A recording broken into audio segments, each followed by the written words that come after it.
राजस्थान के प्रमुख महाजनपद जांगल, मत्स्य, सूरसेन, सीवी है।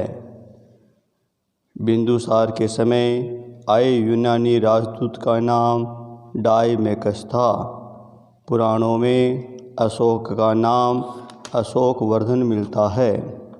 अंतिम मौर्य सम्राट वृषध्वज था। समाहर्ता का कार्य राजस्व एकत्र करना, आय व्यय का ब्यौरा रखना तथा वार्षिक बजट तैयार करना था। कौटिल्य की पुस्तक का नाम अर्थशास्त्र था। पतंजलि पुष्यमित्र शुंग के काल में हुए थे। सातवाहन वंश के सबसे प्रतापी राजा का नाम गौतमीपुत्र सातकर्णी था। इलाहाबाद प्रशस्ति के लेखक हरिसेन था और वह समुद्रगुप्त का दरबारी कवि था। स्कंदगुप्त ने मौर्यों द्वारा निर्मित सुदर्शन झील का जीर्णोद्धार करवाया। हर्षवर्धन की 2 साहित्यिक रचनाएं नाग आनंद, रत्नावली, प्रियदर्शिका थी। महाजनपदों में गणराज्यों के नाम: कपिलवस्तु के साके, सुषुमारगिरी के भाग, अलकप के बुली, केशुपत के कालाम, रामग्राम के कोलिये, कुशीनगर के मल, पावा के मल, पिपली वन के मौर्य, वैशाली के लिच्छवी, मिथिला के विदेह। अशोक के धम्म का सार: अशोक ने मनुष्य की उन्नति के लिए जिन आदर्शों का प्रतिपादन किया उन्हें धम्म कहा गया। अशोक के धम्म का सार: अशोक के अनुसार पाप कर्म से निवृत्ति, विश्व कल्याण, दया, दान, सत्य एवं कर्म शुद्ध ही धम्म है।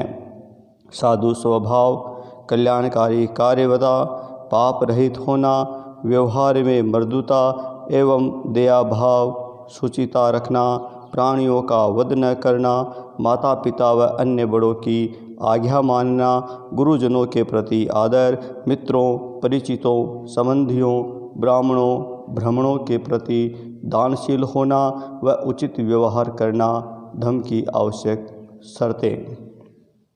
धम्म में अल्प संग्रह तथा अल्प व्यय का भी विधान था। चोल प्रशासन पर संक्षिप्त टिप्पणी: चोल प्रशासन ग्राम पंचायत प्रणाली पर आधारित था। चोल साम्राज्य 6 प्रांतों में विभक्त था जिनको मंडलम कहा जाता था। मंडलम के उपविभाग कोटम, कोटम के उपविभाग नाडु, कुर्रम और ग्राम थे।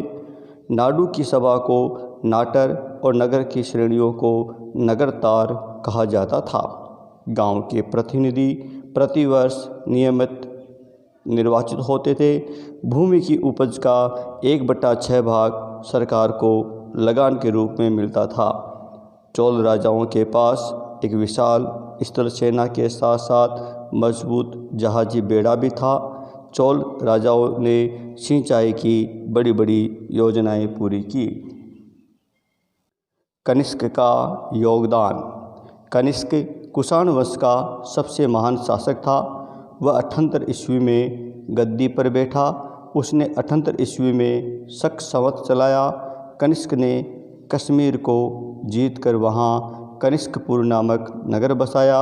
उसने कास्कर, यारकंद तथा खोतान पर भी विजय प्राप्त की। वह बौद्ध धर्म का संरक्षक था। उसने कश्मीर के कुंडलवन में 4थी बौद्ध संगति आयोजित की। उसके समय में गांधार शैली तथा मथुरा शैली का पर्याप्त विकास हुआ।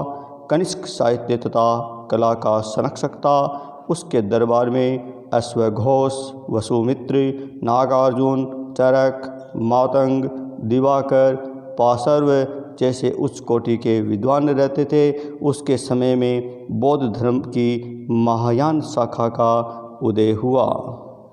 महाजनपद 6ठी शताब्दी ईसा पूर्व उत्तर भारत में जिन विस्तृत स्वतंत्र एवं शक्तिशाली राज्यों की स्थापना हुई वे महाजनपद कहलाए। काशी और कुरु 2 महाजनपद के नाम हैं। 305 ईस्वी में चंद्रगुप्त मौर्य ने यूनानी शासक सेल्यूकस को पराजित किया। बिंदुसार के समय यूनानी राजदूत डायमेकस, मिस्री राजदूत टिमानिसियस आया था। अभिलेखों में अशोक को देवानाम प्रियदर्शी उपाधियों से विभूषित किया गया है। कौटिल्य के अनुसार राज्य के 7 अंग हैं: राजा, अमात्य, जनपद, दुर्ग, कोष, सेना, मित्र। अशोक के अभिलेखों को सर्वप्रथम पढ़ने में सफलता जेम्स प्रिंसेप को मिली। अशोक के रुमनदई अभिलेख से हमें यह विदित होता है कि उसने वहां भूमि कर की दर 1/6 से घटाकर 1/8 कर दी थी। मौर्यों के केंद्रीय प्रशासन के 4 तीर्थों के नाम मंत्री, पुरोहित, सेनापति, युवराज था। सन्निधाता कोषाध्यक्ष होता था।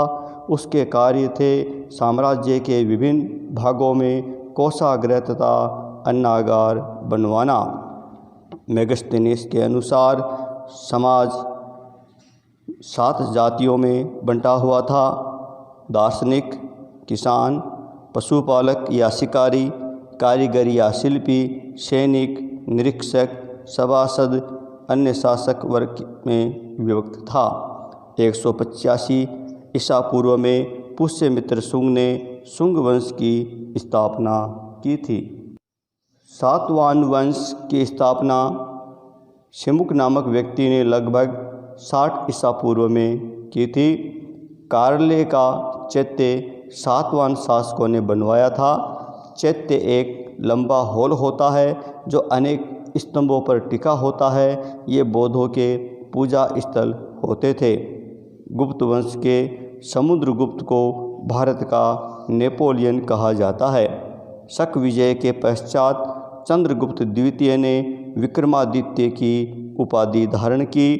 कालिदास द्वारा रचित 2 महाकाव्यों के नाम रघुवंश और मेघदूत है।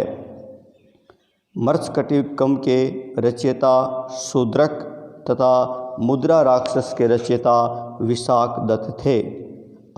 गुप्तकालीन प्रसिद्ध 3 गणितज्ञों एवं ज्योतिषियों के नाम आर्यभट्ट, वराहमिहिर और ब्रह्मगुप्त थे।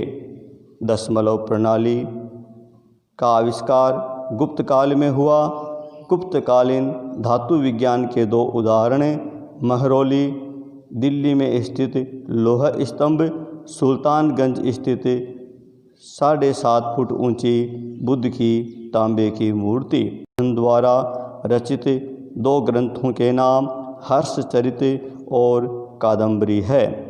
हर्षवर्धन के दरबार में 4 विद्वान बाणभट्ट, मयूर, मातंग दिवाकर और जयसेन रहते थे। नालंदा विश्वविद्यालय की स्थापना कुमारगुप्त ने की। 736 ईस्वी में दंती दुर्ग ने राष्ट्रकूट वंश की स्थापना की। कैलाशनाथ के मंदिर का निर्माण राष्ट्रकूट वंश के शासक कृष्ण प्रथम ने करवाया था। पल्लवकालीन महाबलीपुरम नगर 5 रथ मंदिरों के कारण प्रसिद्ध है, जिनमें चट्टानों को तराशकर मूर्तियां उत्कीर्ण की गई है। राजराज प्रथम द्वारा द्रविड़ शैली में बनवाए गए सर्वोत्कृष्ट शिव मंदिर राजराजेश्वर मंदिर के कारण तंजौर नगर प्रसिद्ध है। चोल वंश के 2 प्रतापी राजाओं के नाम राजराज प्रथम और राजेंद्र प्रथम था। चोलों द्वारा निर्मित 2 मंदिरों के नाम राजराजेश्वर मंदिर और गंगे कोंड चोलपुरम मंदिर है। कनिष्क ने 78 ईस्वी में शक संवत चलाया था। कनिष्क के समय मूर्तिकला के 2 केंद्र गांधार शैली और मथुरा शैली थे। कनिष्क के दरबार में 4 विद्वान अश्वघोष, वसुमित्र, नागार्जुन और चरक रहते थे। कनिष्क ने चौथी बौद्ध संगति कश्मीर के कुंडलवन में आयोजित की थी। मौर्यकालीन केंद्रीय प्रशासन का मूल्यांकन। मौर्य काल में भारत में पहली बार केंद्रीकृत शासन व्यवस्था की स्थापना हुई। सत्ता का केंद्रीकरण राजा में होते हुए भी वह निरंकुश नहीं था। केंद्रीय शासन 18 विभागों में विभक्त था। इनमें महत्वपूर्ण तीर्थ थे मंत्री, पुरोहित, सेनापति और युवराज। राजा द्वारा मुख्यमंत्री व पुरोहित की नियुक्ति उपधा परीक्षण के बाद की जाती थी।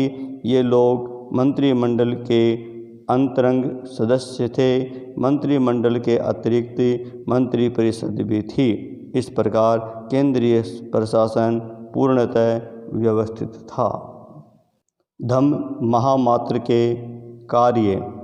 राज्य अभिषेक के 13वें वर्ष में अशोक ने धम्म महामात्रों की नियुक्ति की, जिनके मुख्य कार्य थे जनता में धम्म का प्रचार करना, उन्हें कल्याणकारी कार्य व दानशीलता के लिए प्रोत्साहित करना, कैदियों को मुक्त करना या उनकी सज़ा कम करना या उनके परिवारों की सहायता करना।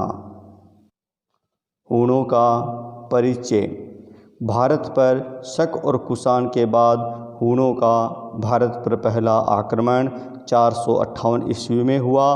उस समय गुप्त वंश के सम्राट गुप्त का शासन था। उसके पुत्र स्कंदगुप्ता सेना का नेतृत्व करते हुए बंजारे हूण को हराया। 30 वर्ष बाद पुनः हूण आक्रमण हुए। 6वीं शताब्दी के प्रारंभ तक हूणों का भारत के उत्तरी पश्चिम के बड़े भाग पर अधिकार कर लिया। बाद में हूण शासक तोरमान ने पंजाब, राजपूताना, सिंध और मालवा पर अधिकार कर लिया। तोरमान का पुत्र मिहिरकुल एक कुख्यात शासक था। सियालकोट इसकी राजधानी थी। उसने अनेक बौद्ध मठों तथा स्तूपों को नष्ट कर दिया। हूणों के आक्रमण के कारण गुप्त साम्राज्य नष्ट हो गया और भारत की राजनीतिक एकता समाप्त हो गई और देश पुनः छोटे छोटे टुकड़ों में बंट गया।